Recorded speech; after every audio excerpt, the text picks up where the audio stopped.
ये किस किस को कैद करूं के नाम से ये कैंपेन है और दिल्ली में वो सारे लोग इकट्ठा हुए हैं जो आज की डेट में जो हक की लड़ाई लड़ते हुए जेल में कैद हैं, जिन्हें किसी झूठे मुकदमे में बिना किसी आरोप के साबित किए या कोई न्याय की लड़ाई लड़ते हुए, सरकारों से सवाल पूछते हुए या कोई भी संवैधानिक बात करते हुए जो भी काम कर रहा था, उनको डरा करके उनकी आवाज को रोकने के मकसद से लंबे समय से बहुत सारे लोगों को जेल में बंद कर दिया गया है।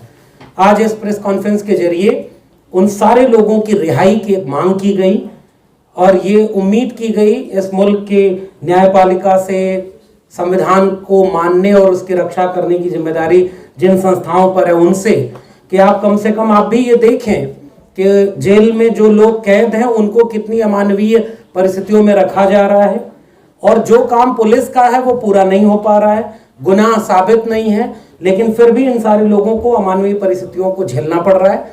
उनकी तत्काल रिहाई के लिए ये प्रेस कॉन्फ्रेंस रखी गई है और इसमें उन सारे जेल में कैद तमाम साथियों के घर वाले भी शामिल हुए। उन्होंने वो सारे किस्से बताए कि कैसे उनके ऊपर क्या क्या आरोप लगाया गया और उनको जेल में बंद किया गया है और उसके बाद कैसे सुनवाई भी नहीं हो रही है और न्याय भी नहीं मिल रहा है। और इस वजह से यहाँ पर यह उम्मीद की गई कि उन सारे लोगों को तत्काल रिहा किया जाएगा और कम से कम इस देश में इतना लोकतंत्र तो बचा रहे कि न्याय की जीत हो। ये इस प्रेस कॉन्फ्रेंस का मकसद ये है कि जो न्याय है वो हो और सबको बिना किसी जाति धर्म को देखे हुए उनकी जो मेरिट है उसके आधार पर न्याय किया जाए। और इन तत्काल तमाम राजनीतिक बंदी हैं, एक तरह से इन सारे लोगों के सवाल राजनीतिक है, इसलिए इनकी गिरफ्तारी भी राजनीतिक है। उन सारे लोगों को रिहा किया जाए, इस मकसद से ये प्रेस कॉन्फ्रेंस रखी गई। लक्ष्मण सर, बोला जा रहा है यूएपीए प्रसाद की तरह बांटा जा रहा है, अभी लोकतंत्र चंद सांसें गिन रहा है, तो क्या इस पर भरोसा जताया जा सकता है? खालिद सैफी जैसे अंदर हैं, शर्जील इमाम है, तमाम लोग अंदर हैं यूएपीए के तहत, मगर देखा जाए तो खान नाम ही क्यों जो है वो एक टैग लग चुका है। जी, दोनों बातें हैं। एक तो ये कि हमसे अगर ये पूछा जाए कि हमें भरोसा बचा है या नहीं, तो हम तो संविधान को मानने वाले लोग हैं और हम तो आखिर तक संविधान पर भरोसा रखेंगे, संवैधानिक संस्थाओं पर भरोसा रखेंगे और ये उम्मीद करेंगे तमाम शिकायतों और नाराजगियों के बावजूद हमारी उम्मीद और हमारा भरोसा यही होगा कि संविधान जीते, नियम कायदे कानून जो बने हैं, जो किताबों में लिखे हैं, वो जमीन पर उतरे और अगर कोई गलत साबित हो रहा है तो आप उसे सजा दें और अगर कोई गलत नहीं है, गुनहगार नहीं है, तो ट्रायल करो, आप चार्जशीट तो फाइल करो, आप सुनवाई करो और इसको कम से कम न्याय के भरोसे हम जीतें। अब जितने भी तरह की ये कानून है, इस पर लंबी बहस हो चुकी है, हम जानते हैं कि नियम कायदे कानून किसके लिए होते हैं और उसको कैसे लागू किया जाता है।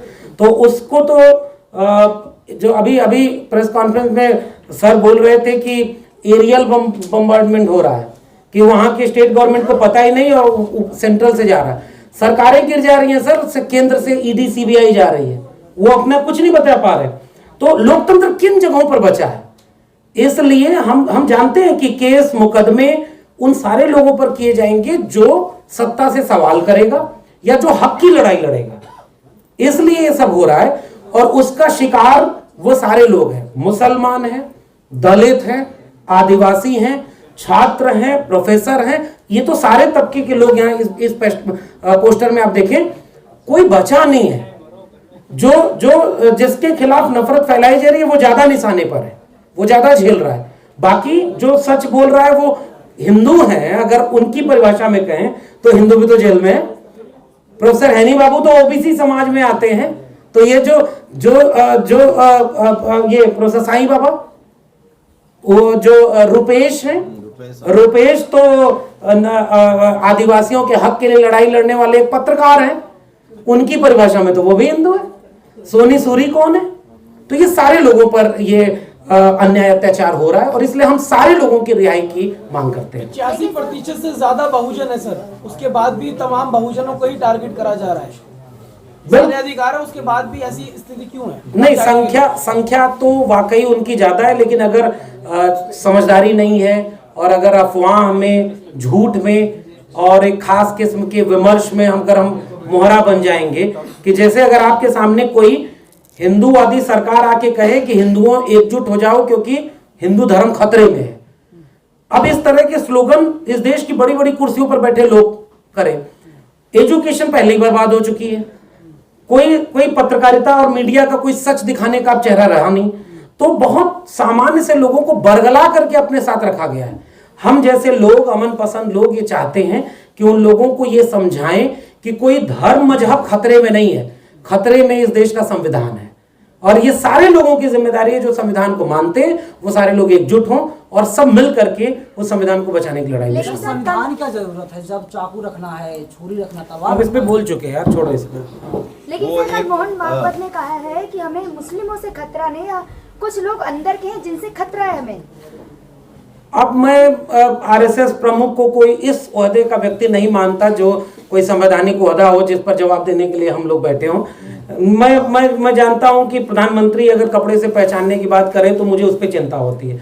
गृह मंत्री अगर बटन वटन दबा करके शाहीन बाग को करंट लगाने की बात करें तो मुझे इस पर चिंता होती है, क्योंकि ये चुने हुए नुमाइंदे हैं। इसलिए मेरी चिंता लोकतंत्र की है। बाकी तो कोई संगठन बना है, उसके प्रमुख हैं, वो बोलते रहे, वो अपने को कुछ भी करते रहे, हमें उस पर टिप्पणी नहीं करनी।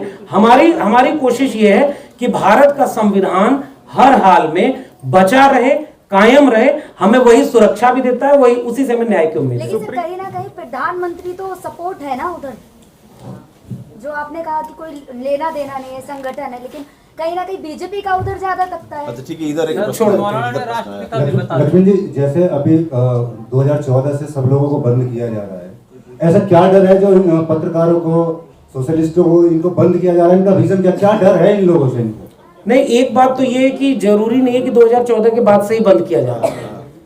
सत्ता का अपना एक चरित्र होता है। ये ऑपरेशन ग्रीन हंट तो इस सरकार का नहीं है, वो पिछली बार का है। आदिवासियों पे अन्याय अत्याचार इस सरकार के पहले भी थी। दलितों के मारे जाने की घटनाएं इस सरकार के पहले भी थी। सांप्रदायिक दंगे और उसमें मुसलमानों को एक खास किस्म से देख करके कहना कि ये तो साबित करो बार बार कि तुम इस देश को, ये सब पहले भी रहा है। इस सरकार में हो क्या रहा है कि ये सब काम बहुत तेज हो गया है और बहुत सांस्थानिक हो गया है। और जो संस्थान सरकारों के अलग, जैसे मीडिया, न्यायपालिका, ये किसी सरकार की नहीं होती। हमें शिकायत इससे है कि मीडिया वो सच नहीं दिखा रहे और जो न्यायपालिका है वो न्याय करे। हम ये चाहते हैं सरकार का चरित्र जैसा है, उनकी विचारधारा वैसी है, वो वैसा काम करेंगे। हम उसके खिलाफ सड़क पर एक अपने नागरिक होने के नाते सत्ता से लड़ाई लड़ेंगे, उनसे सवाल पूछेंगे। लेकिन हम उनसे भी सवाल पूछेंगे जिनके ऊपर जिम्मेदारी इस देश के संविधान को बचाने की है। स्वतः संज्ञान लेने की जिम्मेदारी इस देश की न्यायपालिकाओं को है। हम उम्मीद करते हैं कि इस देश के जज स्वतः संज्ञान लेंगे और संविधान को बचाएंगे। डर क्यों नहीं है सर? एक सवाल पीछे है, रविंदर। हेलो, मेरा सवाल प्रोफेसर लक्ष्मण यादव से ही है कि जैसे आपने बोला कि अभी छत्तीसगढ़ के अंदर जो मिलिटराइजेशन चल रहा है और उस पर आपने अभी बात भी किया, तो अब मतलब मेरा ये एक सवाल उसको जोड़ते हुए है कि जो कॉन्स्टिट्यूशन का बात है, उसको कॉन्स्टिट्यूशन को लेते हुए ही बहुत सारे कानून बनाए जाते हैं, उसी के तहत ही ये सब कानून बना के मिलिटराइजेशन किया जाता है। तो हम कितना भरोसा कर सकते हैं कॉन्स्टिट्यूशन पे और किस तरीके से यूज जो कॉन्स्टिट्यूशन का किया जा रहा है, और हर जगह पे मिलिटराइजेशन है, छत्तीसगढ़ में आदिवासियों पे जो दमन है, उस पर हम आप क्या सोचते हैं? बिल्कुल, बहुत गंभीर सवाल है। मुझे याद आ रहा है डॉक्टर अम्बेडकर का वो कथन कि उन्होंने कहा कि कोई संविधान कितना भी अच्छा हो, अगर उसको इस्तेमाल करने वाले लोग अच्छे नहीं होंगे तो संविधान कागज का पुलिंदा मात्र है। अब दूसरी बात ये है कि ये बात ठीक है कि उसी संविधान से कुछ सरकारें चुन करके जाती हैं जो जनता के खिलाफ नीतियां बनाती हैं, लेकिन हमारे पास उन सरकारों से लड़ने और सवाल पूछने का हक भी वही संविधान देता है। तो हम ये मानते हैं कि हमें उस संविधान को इसलिए बचाना है ताकि हम, अगर कोई जन विरोधी नीति बन रही है, चाहे वो आदिवासियों के खिलाफ हो, चाहे वो दलितों के खिलाफ हो, मुसलमानों के खिलाफ हो, गरीबों के खिलाफ हो, किसानों मजदूरों के खिलाफ हो, हम उसी संविधान को इसलिए बचाएंगे ताकि हम अपने हकों के लिए लड़ सकें। और इसी संविधान से हम आदिवासियों के भी पक्ष में बोलेंगे और जहां भी दमन होगा उसके खिलाफ बोलेंगे। जी। सरकार 2014 से आज तक यही बात कर रही है, सबका साथ, सबका विकास और सबका विश्वास। फिर आपको ऐसा क्यों लग रहा है कि कुछ ही जातियों और कुछ धर्म के लोगों को ही जो है इस तरह से जो है जेल के पीछे डाला जा रहा है? क्योंकि मेरे सामने एक भारत ऐसा दिख रहा है जिसमें चाकू, छुरी, त्रिशूल, भाला इस सब की बात करिए और आपके ऊपर कोई मुकदमा भी नहीं हो रहा है, और कोई विश्वविद्यालय का प्रोफेसर है, कोई छात्र है, कोई सामाजिक कार्यकर्ता है, उसको जेल में डाला जा रहा है। दूसरी तरफ अगर कोई, अभी मैंने कहा कि ये अभी की घटना है कि एक, मान लीजिए कोई हत्या हो, बलात्कार हो, दंगा हो, कोई भी गलत काम हो, अगर उसमें कोई मुसलमान है तो व्यवहार बदल जाता है, मीडिया की बहसें बदल जाती हैं, और अगर कोई और है तो एक खामोशी सी पसरी रहती है। दूसरी तरफ इस देश में दलितों को समझाया जा रहा है कि तुम हिंदू हो, आदिवासियों को समझाया जा रहा है तुम हिंदू हो, पिछड़ों को समझाया जा रहा है तुम हिंदू हो, लेकिन जब उनकी शिक्षा रोजगार बर्बाद हो रहे हैं तो कोई हिंदूवादी संगठन बचाने नहीं आ रहा है, और उनके ऊपर अन्याय अत्याचार हो रहा है तो कोई बचाने नहीं आ रहा है। तो इसलिए साफ दिख रहा है कि शिकार कौन हो रहा है, और अंत में एक विचार होता है, जो विचार कभी हिंदू राष्ट्र बनाने की बात करता है, कभी अखंड भारत बनाने की बात करता है, वो मूलतः दलित, पिछड़ा, आदिवासी, महिला, मुसलमान, अल्पसंख्यक विरोधी है, गरीब विरोधी है। इसलिए हमें ऐसा लगता है कि ये सरकार और ये देश में बंटवारा करने की नीतियां बना रही है। लक्ष्मण सर, भीमा कोरे गांव के निर्माता जो है उनके ऊपर इस तरीके से देश निकाला कर दिया जाता है, वहीं द कश्मीर फाइल आती है, तो ये दोहरी राजनीति जो चल रही है वो कला पर भी हावी हो रही है, जाति और धर्म नहीं। देखिए, किसी भी तानाशाही सरकार का ये एक रवैया होता है कि वो हर तरह से अपने विचार को हावी कराते हैं। कुछ लोगों को डरा करके अपने खेमे में मिला लेना चाहते हैं, कुछ लोगों को नुकसान पहुंचा करके। बहुत सारे लोग सत्ता का रंग देख करके कभी पेट्रोल की कीमत पूछा करते थे, और अब वो ऐसी फिल्में बना रहे हैं कि जैसे लगता है कि एक पार्टी का प्रचार कर रही हो। तो सिनेमा हो, देखिए सुरक्षित तो कोई नहीं बचेगा ना।